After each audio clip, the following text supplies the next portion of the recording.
So my scariest cybersecurity event actually had to do with my own personal accounting firm. This has been a few years ago now, but um, they had they didn't have the security that I knew they needed, and so I told them that if I was going to continue working with them, that they needed to install our security stack and secure their firm, or else I was going to leave. And so they agreed to it, and we installed all of our security tools for them. And the scary part is about probably 30 minutes into the install, the engineer that was doing it called me and said, I think we have a problem.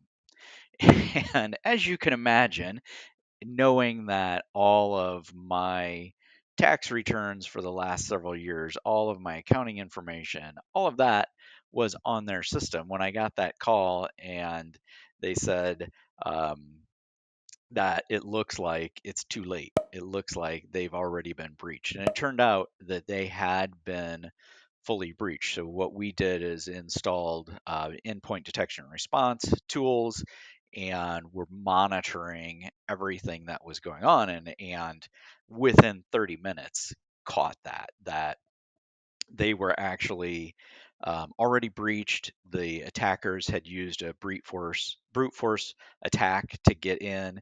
They were using this particular firm as a beachhead to then break into other firms, and they were copying all of the data onto servers at this firm, and then copying that data off to another server farm in Chile.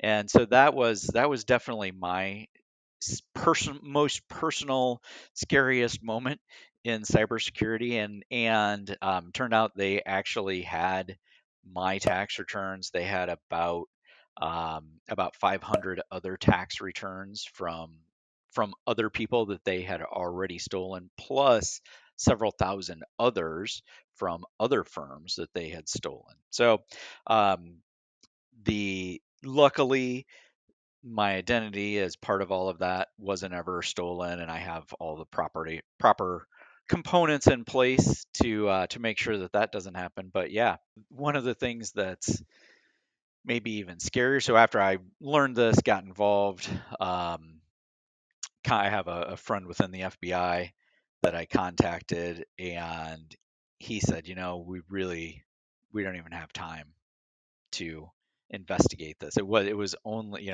because it was only a few thousand records, they needed more. It needed to be more.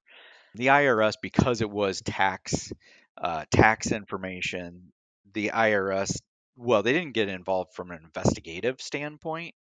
um, they, on all of the people that had their information stolen, my own included, they assigned PIN numbers, which now they're starting to roll out in general. But this was probably 6 years or so ago, and so I've had a PIN number assigned to my um, along with my social security number, because that's, I mean, 6 years ago all you needed was social security and um, your W-2 information, and you could file a tax return. And this group actually got $40,000 in fraudulent tax refunds from, not wasn't mine. Mine had already been filed, so it wasn't mine wasn't an issue.